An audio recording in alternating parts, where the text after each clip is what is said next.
who knows what the future holds for us here in Toronto. And so you guys, if you do like what you listen to, like the production here by WarChamp7 and crew, of course, hit those buttons. We do have subscription options now because you yourself can get direct. Yeah. And of course be amazed and have those J ideas. Those J ideas. Yeah. Ginger Jesus is amazing. Yeah. But we're going to be getting in game number 2 here on Overgrowth. Responding on top of our Teal Zerg representative up 1-0 from Complexity Sound Blaster and all those other sponsors. It is Hendrilisk. I love how the sponsors go in and out. Yeah. It's amazing technology that you can do with StarCraft these days. So many sponsors, they need to flip them. They do. All right. Maybe not as many sponsors, but definitely no less weak in his play from Root Gaming. It is our Toronto Terran of Terror. It is MaSa. Yep, and Overgrowth, it's a newer map. It's definitely more Reaper friendly and more proxy friendly as well. So we're gonna have to see. I don't think I'm always going to associate the failed wall with Overgrowth. I'm always going to associate that. Well, you should. Like the choke point is just such massive. Yeah, it's massive, but it's also an uneven count of hexes. Right, which is why it makes it so easy to have those uneven or have those unfinished walls just sneak up on you. This entrance, you can't really put a good amount of supply depots across them. That's what I will always remember on this map. Yeah. All right. Well, MaSa here going to be throwing down his refinery. It's going to be finishing up. He has a barracks on the way. Probably going to be Reapers like normal and then go into the 1-1-1. And you don't need to proxy on this small of a map for sure. Yeah, it's definitely a smaller map. It's kind of like Derelict Watchtower, except it's more refined, I feel. More refined, you would say that? Yes. Not to worry then. Did notice that we do have Hatch first this round from Hendrilisk. Does not fear the Reaper that much. Yeah. But, we're going to be finding out how will he be able to deal with it now. Typically, you just lose a few drones.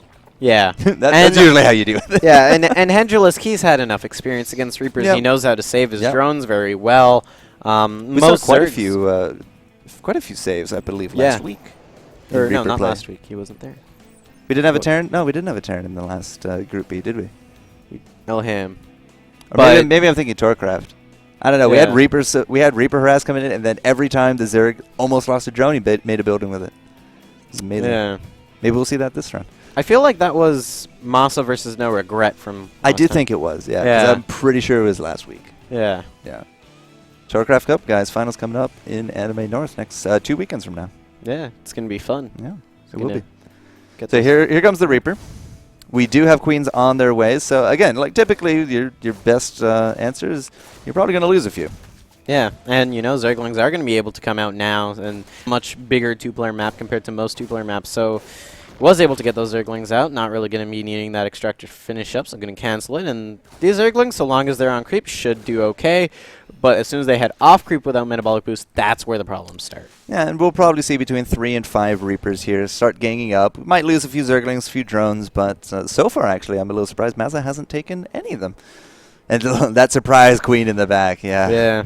There we go, just saving that drone yet again. Might cost you a little bit, but in the long run, keeping your drone numbers healthy this stage of the game will pay off. Yeah. Right now, metabolic boost, it's only really just started, not even halfway done, and the factory already going to be finishing up here with the reactor and 2 command centers already on the way for MaSa. This is definitely looking like a much more MaSa game compared to most. That could be a big kill if we do get that queen, and the time window of this harass is eventually going to be closing here because that metabolic is almost done. Is it worth using a transfuse at this stage of the game? Keep a queen alive? Yes, only because when there's so many Reapers like we have here, it's probably better to try and keep your queens alive and then not have to spend it on more drones or on another queen, which would be even worse. Right. Right? So. Well, the harass is basically done, but MaSa does not take home a single unit, I don't think. I don't think he actually got a single kill there. Yeah, let's find out. 1 worker killed, 1 2 worker in total. What worker did he kill? Probably maybe at one the at the natural. Yeah. Probably one that just popped out and the Zerglings were just getting there. So sorry. It was really good control of that, though, from Hendrilisk. And as you said, he has a lot of experience with this, kept a very cool head. Here's the counterattack with the Zerglings. But, of course, MaSa just doesn't make Reapers and try to win. He still techs up. So he does have some Hellions ready to go at the defense, soon to be the offense. Yeah, and another hatchery going to be coming out for Angelisk here now. And he's been favoring the triple play quite a bit. Yeah, a lot of Zergs have been realizing, oh, if you can defend against those early Reapers, you can get that third base, you can be much more economically set. And even if the Hellions do show up, Zerg players are just getting a lot better at dealing with them nowadays. Just the way the game goes, I guess. As I said, the defense will soon turn to the offense. You got a little bit of a Zergling force there off to the left, but we also got Overlords in and around the place. So Hendrilisk should have a big early warning system on what exactly is going to be coming his way. Double NGs now down for the wall. That's a much more solid wall, I think, that one. Yeah. And, yep, there we go. Going to be able to keep those Zerglings out, and Hellions and Reapers just going around the map. Catch him? Nope, not going to be able to catch them quite the right way, as those Zerglings, they're just being so slippery right now. But it looks like those Hellions and Reapers, they're going to be going over towards the third base. And Hendrilisk, he doesn't have too much of a defense at this base. He just got up. Doesn't have anything at this base. Yeah, he has a drone now, but that's not going to help too much. Queens are going to be coming over here. Definitely going to be able to do that more. Queen in the back. Oh, there we go. One transfuse going to go down. Two transfuse going to be popping here as well, but they're not really making any kind of headway here into the force. This could actually turn into a pincer maneuver. Yeah. Oh, one Queen going to be going down. Just lose the Queens. Yeah. The Zerglings, they need to try getting a good surround, but going to be losing those ones at the front.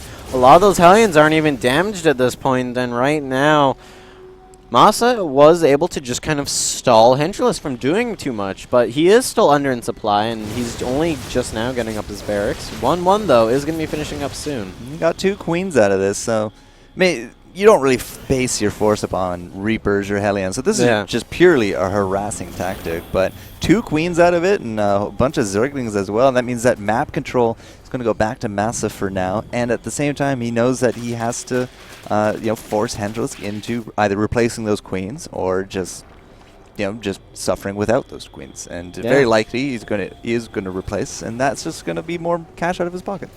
Henry now even going to be getting his fourth base here. MaSa going to be getting his third, and Henry is really just trying to stay economically on top. 2,000 mineral income here for our Zerg player compared to the 1,500 of our Terran. That's what happens when you're up a base. Yeah. Mules are great, but they don't last quite as long as you'd think. Yeah. A macro hatch would be really good just for the larvae count. Yeah, and he threw one down over. He knows MaSa is not really impeded this game. There was no proxy, no loss of that early game. The harasses have come very, very steady, very clockwork. So this map, or this round, he's going to need those larvae just to go toe-to-toe with his old rival here.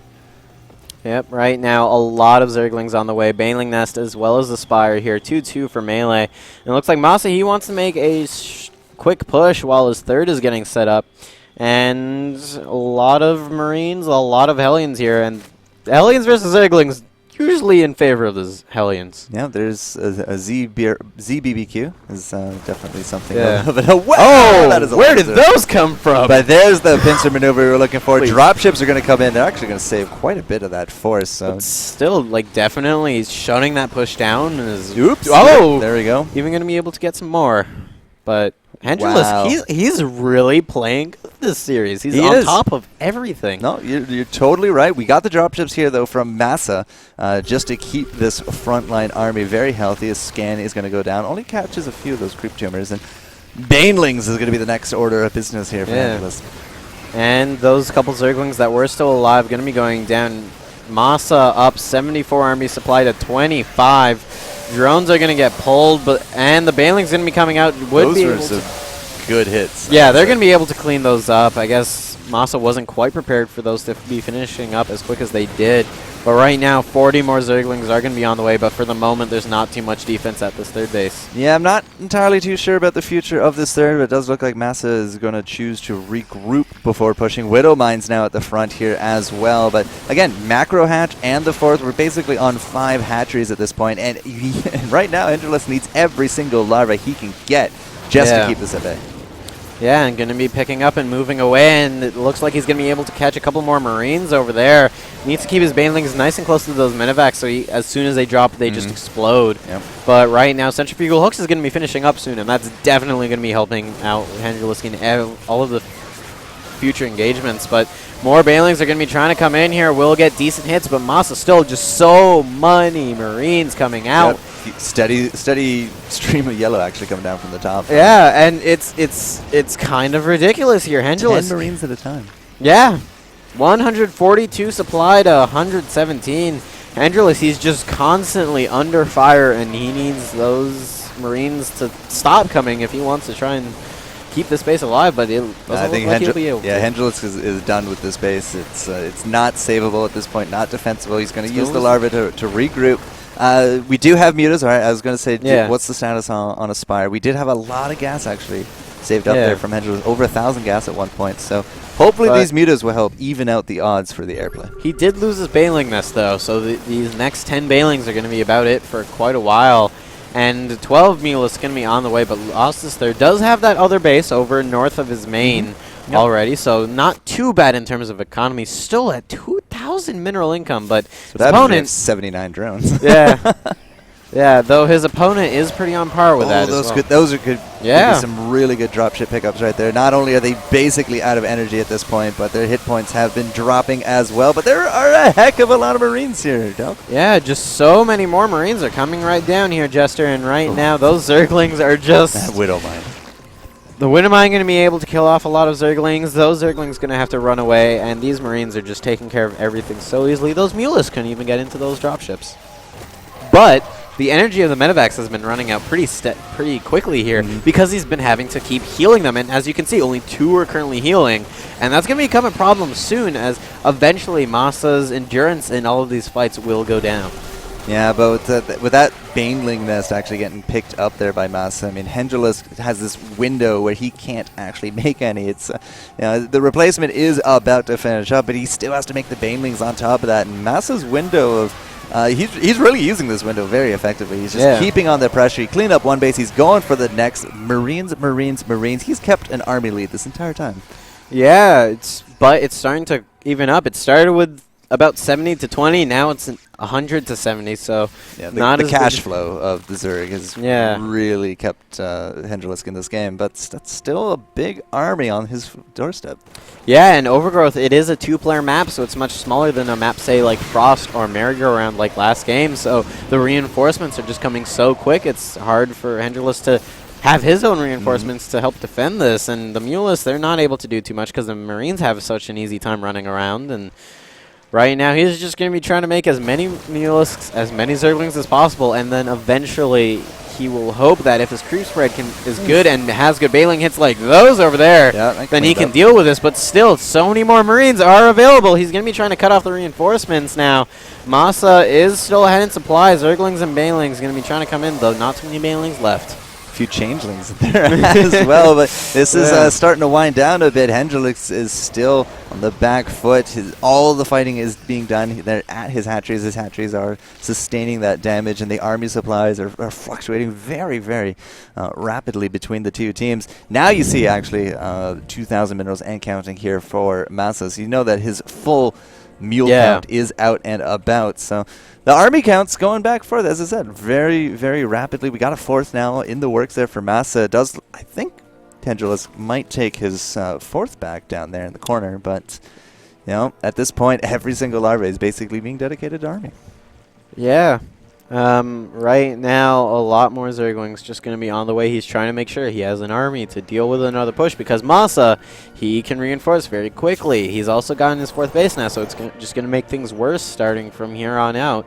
And those Mulas, they're going to have to try and deal some damage, but those Marines are just in such a good position. It's hard to do that. Now, I know we got +3 coming out here from MaSa, but what's the upgrades on Hendrilisk?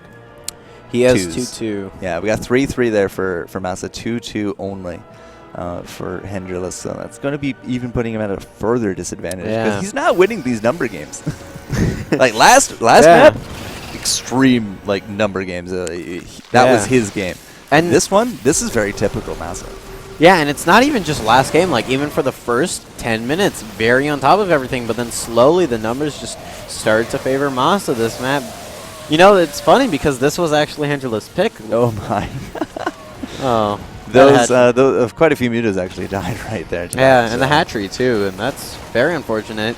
Angela's now only on really a base and a half, as shown in the income. Yeah, that income is really going to be starting to wreck Angelus. He really needs to get that third or fourth back up. But again, like, he's very much on the defensive, long distance mining, now engaged. But MaSa, he knows exactly where these drones are going to go, and he's going to be making his way over there. If he can cut off this next base, that might actually just be it for Hengelis in a long drawn out macro game. Yeah. Oh, the Mule's going to get caught by some Marines here. Not going to be too good. It looks like there's who just got caught by who there, I wonder? I'd like to say the Marines, only because they have stim and they have like 10 medevacs right above them. And right now, those Mulists, they don't have any buffer. And GG from Hendrilisk. ROOT.MaSa massing up, as we have seen. Yeah, I do call him the Toronto Terran of Terror for a good reason. Yeah. Because he is absolutely scary when he gets into that manufacturing groove. Yeah, his ability to just reinforce units extremely quickly is faster than a Zerg. Yeah. And it just goes to show, like, he is a quick player. And as Elhaim said in his interview, MaSa is a Korean Terran in the end. Korean Terran, yeah. Maybe. I don't know. But still, 1-1.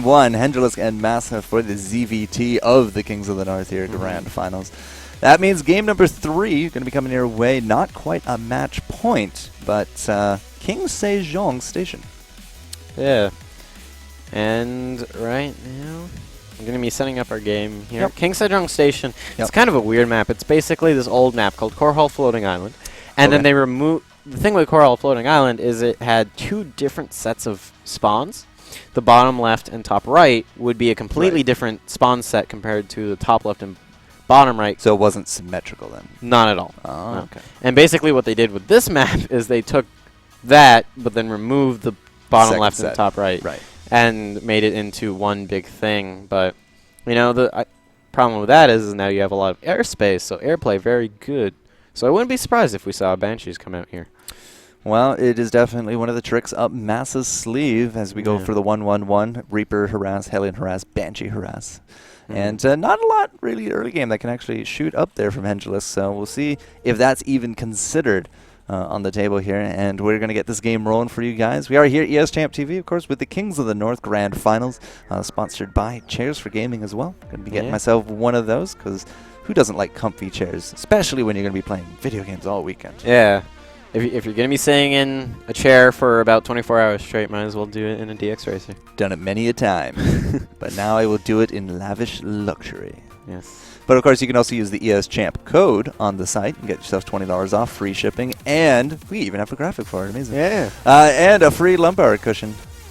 And a headrest, too. So you get that little kind of pillow type thing that goes right behind your neck and keeps you nice and comfy when you lean back. Now, if you're not familiar with ergonomics, the chair on the left there does have lumbar support for your spine in the bottom, as well as the head pillow in the top. That's for your neck. Yeah. So not only is this comfortable, but helps correct your spine, make sure that you don't degenerate and everything. But of course, these are just some of the things we do for you here at Chairs for Gaming. So coupon ES Champ. We're